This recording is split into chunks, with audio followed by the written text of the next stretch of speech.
Ciao ragazze mie e ragazzi miei e bentornati sul mio canale. Allora, ragazze mie e ragazzi, siamo in giorni molto potenti, potentissimi, perché più cresce la consapevolezza, più ci rendiamo conto che abbiamo a che fare con tanti mondi, mondi sottili e come dico, mi dico sempre ogni volta che più sai, meno ti accorgi di sapere. Più la tua conoscenza aumenta la conoscenza, più ti rendi conto che non sai niente, perché si aprono vastità di mondi. Più inizi a conoscere, si aprono mondi che devi conoscere ancora. E quindi Socrate, il nostro postulato essenziale, io so di non sapere, per una cosa la so, che vi devo dire questa cosa adesso. In questi giorni potentissimi mi faccio portavoce di una testimonianza potentissima mia, me medesima. E vi voglio raccontare questa cosa straordinaria per farvi capire quanto è potente la pratica del dedicare i meriti. Dedicare i meriti delle tue azioni spirituali, dedicare i meriti delle tue pratiche spirituali, dedicare i meriti a qualcun altro o a qualcos'altro. Vi ho parlato del dedicare i meriti agli antenati. Bene, ogni cosa che fate affinché voi possiate sciogliere karma e avere la prosperità, dovete dedicarla a qualcun altro o a qualcos'altro per avere 3 volte tanto. Allora, sono stati giorni potenti, poi mi vedete che io realizzo video quando, ma voi non sapete che ci sono degli inferni, in alcune ore io passo degli inferni straordinari. Passo gli inferni straordinari con che cosa? Con la mia linea evolutiva, la mia linea evolutiva del dolore fisico. Quella è la mia linea di illuminazione. Io non ricerco il dolore fisico, ma appena arriva lo accolgo perché so che è un'attivazione. E allora sono stata qualche giorno fa, in tutto questo vi faccio i video, cioè, voi non ve ne accorgete, labbro, boom, e poi, perché so che quella è la mia linea evolutiva, ok. Allora, sapete che faccio yoga, no? Faccio tanto sport, anche la corsa, yoga, meditazione. E fin qui dici tutto ok, quindi starai da Dio. Infatti sto da Dio. Questo non significa che sono esente dal dolore, attenzione. Sto da Dio, ma non sono esente dal dolore fisico. Va bene? Allora, è successa questa cosa in concomitanza dell'arrivo del ciclo mio.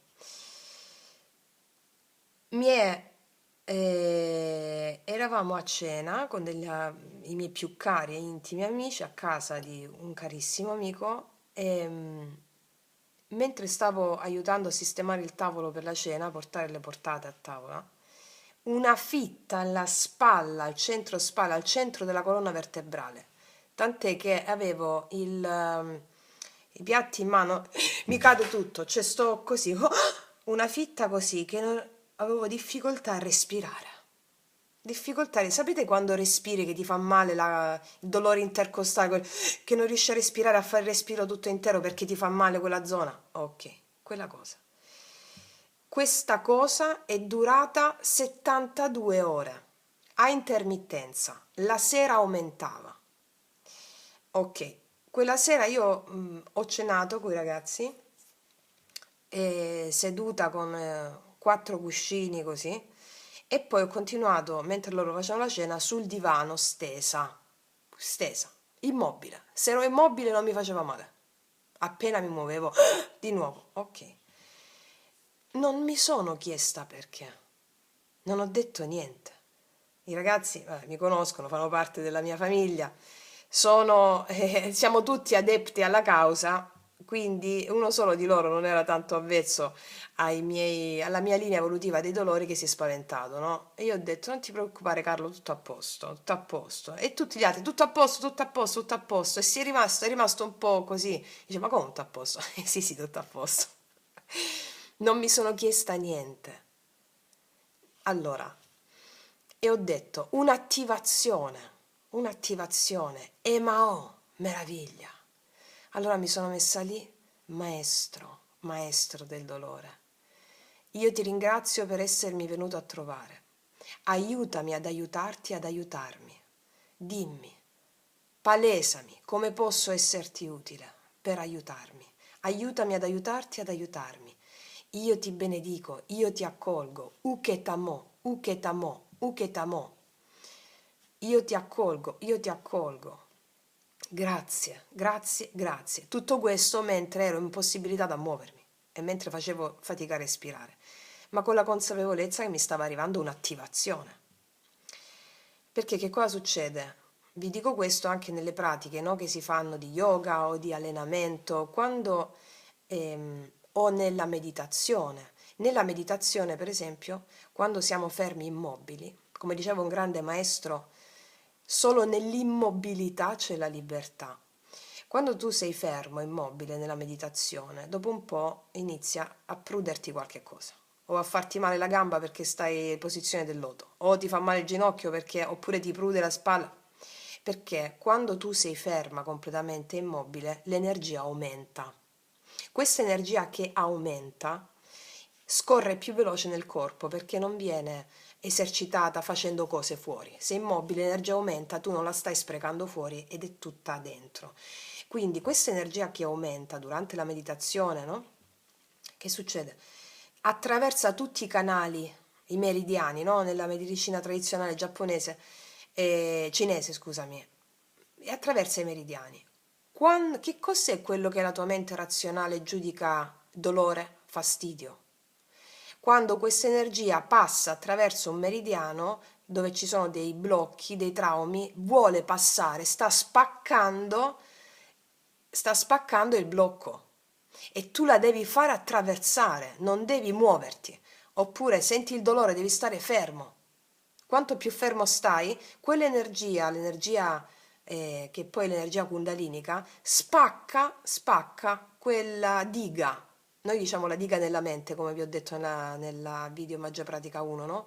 Ok, quel dolore che la tua mente razionale, la mente giudica dolore, quello non è altro che un'ostruzione che deve essere distrutta attraverso questa energia che sta aumentando. Quindi più stai ferma, più lo senti quell'energia che non è dolore, la tua mente dice dolore, ma è una spaccatura di una diga, di un'ostruzione. Grazie a quell'immobilità tu stai permettendo all'energia di scorrere lì e liberarti un chakra, liberarti un meridiano, liberarti. Ok.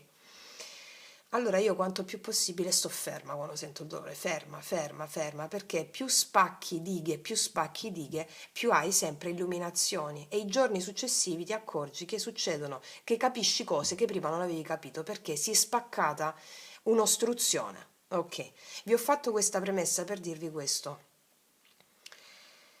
E il dolore quindi non è altro che quello che noi chiamiamo dolore, è quando l'energia sta spaccando un'ostruzione che deve essere spaccata, una contrattura, una contrazione, cioè sta spaccando. Ok. Allora, questi giorni sono stata a spaccare le mie dighe. Avevo questo, avevo questa, diciamo, questa lama dietro la schiena, proprio come se fosse un pugnale, no? Ogni volta che mi muovevo questo pugnale. Wow, dicevo, wow, sto spaccando, sto spaccando. Cosa succede? Il giorno dopo mi arriva pure il ciclo e ho avuto dei dolori che non avevo da anni. Proprio dolori, cioè dolori. Pensate che 20 anni fa io mi facevo fare le punture dalla mamma quando mi veniva il ciclo per il dolore, cioè come se fossero coliche renali. Chi l'ha avuto sa che cosa significa. Cioè dei dolori di parto, ok. Negli anni questa cosa si è un po' sistemata, va bene? Ma quella è la mia linea evolutiva, va bene? Ma oh, meraviglia, uketa mo, va bene. Allora, in concomitanza di questo pugnale alla schiena arriva il dolore del ciclo. 72 ore in questo stato. Ovviamente a tratti, no? A tratti. Allora, che cosa ho deciso di fare? Siccome mia madre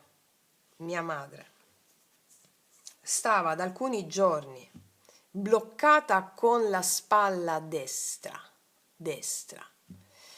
e mi sono dimenticata di dirvi che il dolore del pugnale alla schiena è iniziato il giorno prima, avevo una certa sensazione alla spalla destra, guarda caso, dove ce l'aveva mia madre.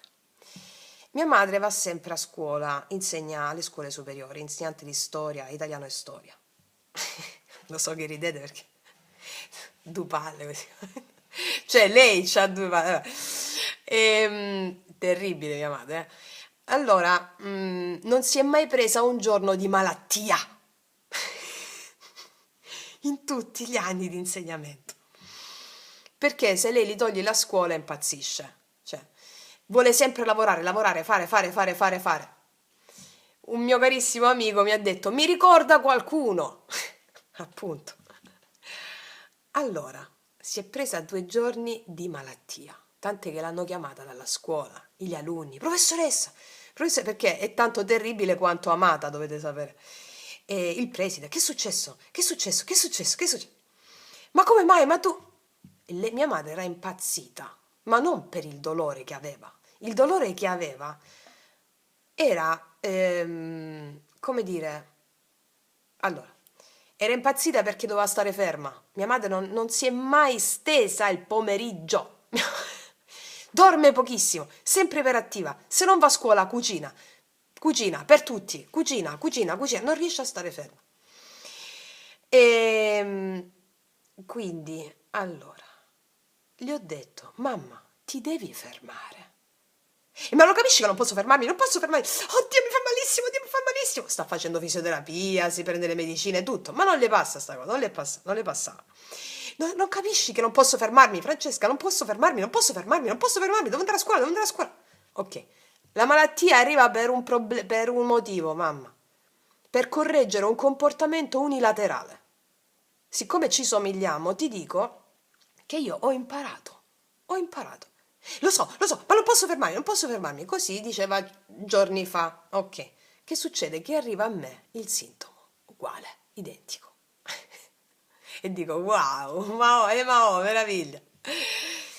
Allora, quella con le medicine, con la fisioterapia, con la cosa che comunque... Mamma, come stai? Malissimo. Senti, devi fare questo, devi fare quest'altro. Cioè, comunque sta bene, però dice che sta malissimo. Vabbè. Che cosa faccio io? Che cosa faccio io? Sento questo dolore, questa sensazione, mi arriva il pugnale alla schiena, arriva il ciclo, madre, è archetipo femminile, quindi era talmente palese, era 1 più 1 2, non c'era bisogno che facesse 3. Bene. Nelle mie pratiche meditative sul dolore, cos'è la pratica meditativa in questo caso? Stare ferma al dolore quando arriva, ringraziarlo, benedirlo, e che cosa ho fatto? Ho dedicato i meriti della mia pratica spirituale, che significa essere ferme al dolore quando arriva, ringraziarlo, benedirlo, farti dire cosa, cosa hai bisogno di vedere che ancora non vedi, affidarti al dolore. Ho dedicato questa pratica per 72 ore a mia madre. Io dedico i meriti della mia pratica spirituale con il maestro del dolore a mia madre, affinché possa stare sempre meglio e sentirsi totalmente rigenerata. Io dedico 72 ore così, 72 ore così. Bene.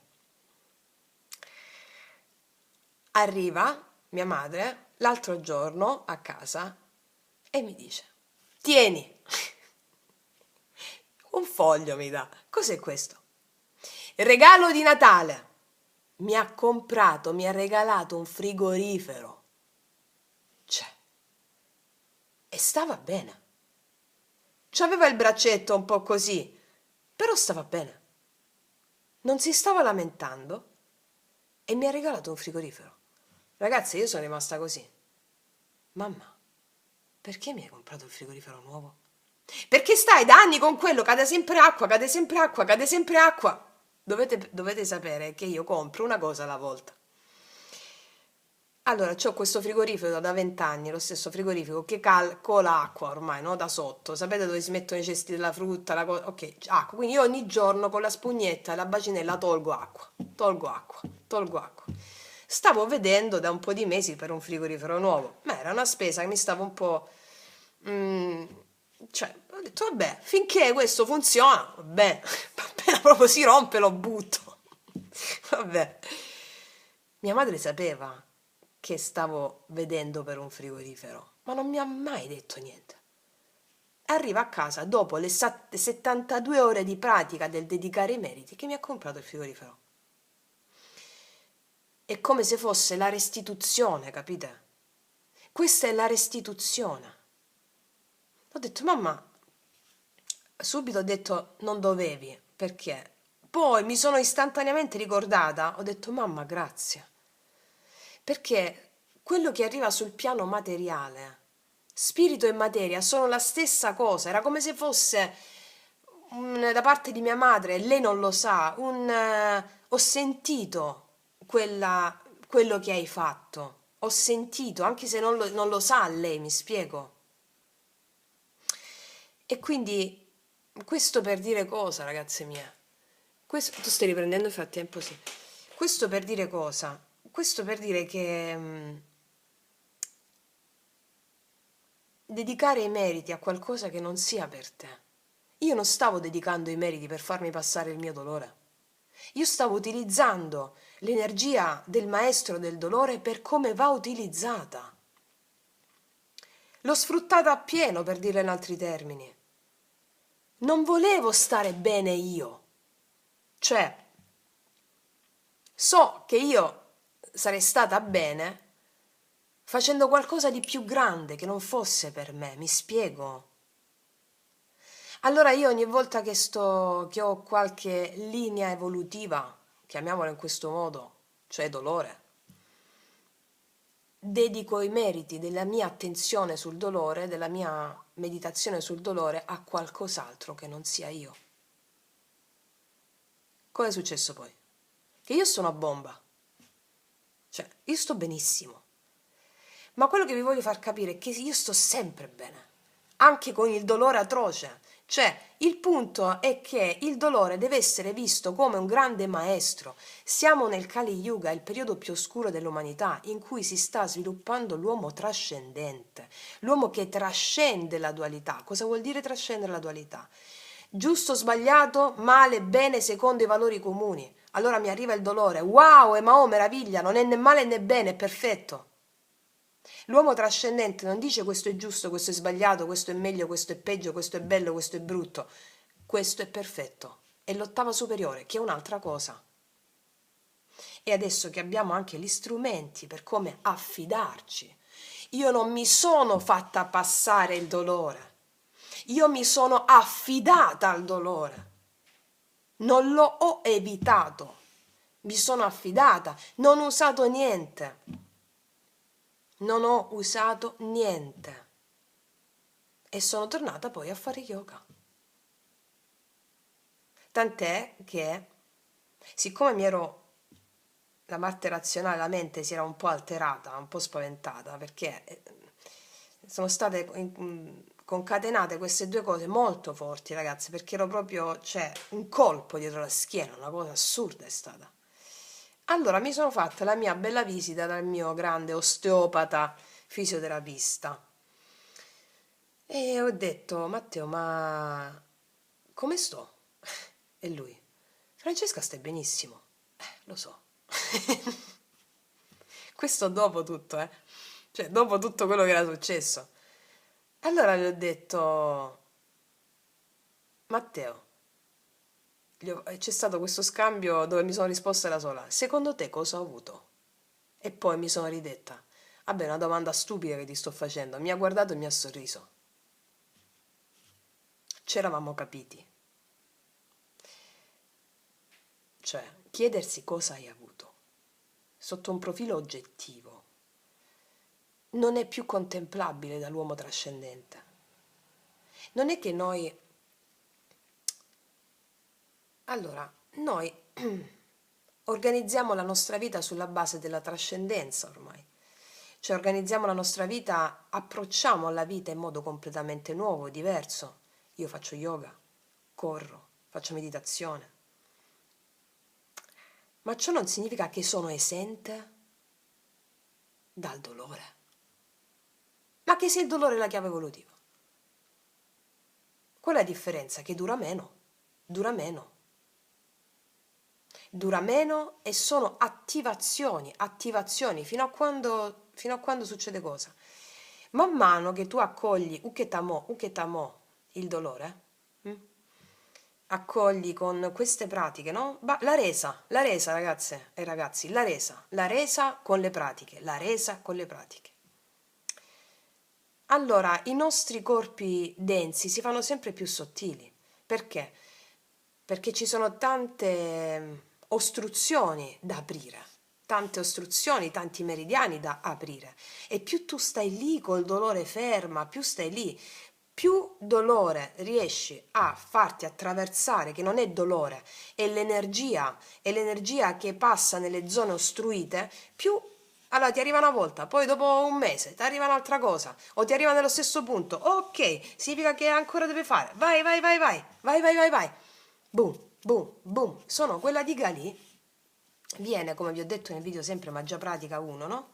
Il dolore arriva per farti spaccare la diga della mente. Quindi forellino dopo forellino, forellino dopo forellino, forellino dopo forellino. Tu nei giorni a seguire espandi talmente tanto la tua energia che hai intuizioni, potere. E questo è il senso.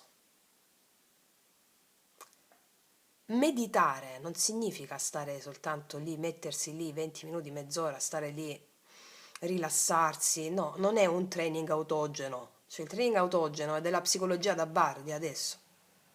Meditare significa essere presenti a ciò che senti dentro il corpo, stare. Meditazione è tutto, tutto è meditazione. Non è la pratica di 5 minuti, 20 minuti, mezz'ora che si può fare. Non è solo quella, va bene? Ma è attenzione cosciente, la presenza ogni attimo, ogni secondo a tutto ciò che fai. Quella è la meditazione, la presenza è la meditazione. Attenzione cosciente, presenza, presenza. Questa è la meditazione, la vita è meditazione. Poi abbiamo la meditazione al dolore, quella che mi è successa, essere presenti a quello che sta accadendo, affidarsi, affidarsi, affidarsi. E poi abbiamo la meditazione, cioè quella con la schiena eretta, mai meditare stesi, tranne in alcune meditazioni. Perché? Perché la schiena dritta ti mantiene in connessione con l'infinito, come in alto così in basso, e non ti fa addormentare, va bene? Quindi la meditazione serve a rimanere vigili, la meditazione in questo modo, a rimanere vigili, e serve anche a mantenerci vigili nell'attraversamento della grande soglia quando lasceremo il corpo, ok? Sono tutte pratiche. Quindi a casa tutti bene comunque. Quindi ragazze mie è questo, dedicate i meriti, ogni giorno, dedicate i meriti a delle persone che sentite stanno in difficoltà, o dedicate i meriti ai boschi, alla foresta, al mare che ne so, il mar Tirreno, al mar del Salento, al mar Ionio, mar Adriatico, alla flora, alla fauna, dedicate i meriti agli uccellini, agli uccellini, dedicate i meriti spirituali agli uccellini. Come vi ho detto già un'altra volta, un grande maestro buddista diceva: se mediti per te stessa non andrai da nessuna parte, non funziona. oggi vi porto esperienza di quanto la pienezza del dedicare i meriti porta i suoi frutti. La pienezza, già quando lo fai. Cioè io quando sto male, cioè sto nel dire ormai sto male, non è giusto dirlo, però ci intendiamo in questo modo. Allora, quando sto male, il pensiero che la mia pratica, la meditazione sul mio dolore, stia supportando il pianeta Terra o qualcun altro a cui sto dedicando i meriti, mi dà un coraggio ineguagliabile. Ok? Quindi, ragazze mie e ragazzi, stiamo registrando questo video a cavallo tra il 30, 31, 1 novembre e luna nuova. Alcuni di voi mi hanno chiesto quali riti potevate fare in questo passaggio. Dedicate i meriti delle vostre azioni, dedicate i meriti. Come vedete sul culto degli antenati, Magia Pratica 8 è il video che ho fatto. Ci sono delle pratiche potentissime per questo, ma non soltanto ai vostri avi e ai vostri antenati. Dedicate i meriti di quello che fate. Io per esempio quando non mi va di cucinare, no? Perché non ho una passione per la cucina. Cucino tutto, so cucinare tutto, ma non ho la passione per la cucina. Quindi a volte quando finisco di lavorare, no? Di registrarvi e, e mi devo cucinare, ho un po' di uff, devo cucinare. Ok, allora il pensiero di stare cucinando per mia nonna Gemma materna o per mia nonna Maria paterna o per uno dei due nonni mi dà una gioia incredibile, mi dà anche la voglia di cucinare, ok? O come quando è stato, le ultime volte che mi sono fatto il bagno, un mesetto fa circa, non mi andava di entrare in acqua, no? Vabbè, noi qua abbiamo un'acqua stupenda, però non mi andava. Allora una intuizione mi è arrivata, fallo per tutti quegli antenati che vorrebbero godere adesso di quest'acqua limpida della tua terra. E allora mi sono tuffata in questo mare cristallino e lo stavo facendo per loro e sentivo che anche loro ne beneficiavano e mi abbracciavano con un'onda d'amore e di luce. Ecco quanto è potente fare qualcosa per qualcun altro. Ti riempie più di qualsiasi cosa tu possa fare per te.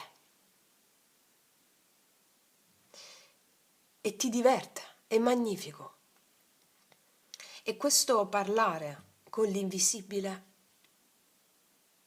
è la strada imprescindibile per familiarizzare con la morte.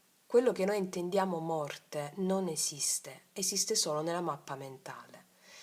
Questo familiarizzare con l'invisibile, il parlare con gli antenati, con l'invisibile, con gli spiriti, ci aiuta a farci sempre di più ad assottigliare quel velo tra visibile e invisibile che non esiste. Così che anche nel momento di passaggio della grande soglia, l'ultimo grande momento di passaggio della grande soglia, noi potremo essere lucidi e consapevoli quando moriremo su questo piano di realtà, perché a quello che serve, quella è la liberazione finale, cioè perché chi passa dall'altra parte del velo, quello che noi intendiamo morte, il problema è l'oblio della coscienza, perché si ha paura dell'invisibile, si ha paura di ciò che non si conosce, si ha paura della luna, si ha paura della notte. Quindi noi ci stiamo educando in questa trascendenza a familiarizzare da vivi con l'invisibile e questo ci permetterà sempre di più di sperimentare non solo quando passiamo dall'altra parte del velo, di essere coscienti e consapevoli del passaggio, cosa che succede a pochissimi, solo i grandi risvegliati, ma anche di essere consapevoli adesso e di godere appieno della vastità dell'esistenza che non si limita al visibile. Ecco perché, per ricondurci al discorso che vi facevo all'inizio di questo video, più sai, più cresci in consapevolezza, più parli con l'invisibile, più conosci cose, più ti rendi conto di non sapere nulla. Perché è talmente vasto i portoni che si aprono e dici, "Ah, pensavo di sapere tutto, no, non sei una mazza, Francesco, si è aperto un altro portone. E tutto questo è magnifico, ragazze mie, ragazzi, è magnifico. Quindi io, detto questo, concludo qui. Vi abbraccio fino all'eternità. Noi ci vediamo alla prossima e come sempre, che Dio vi benedica. Mua.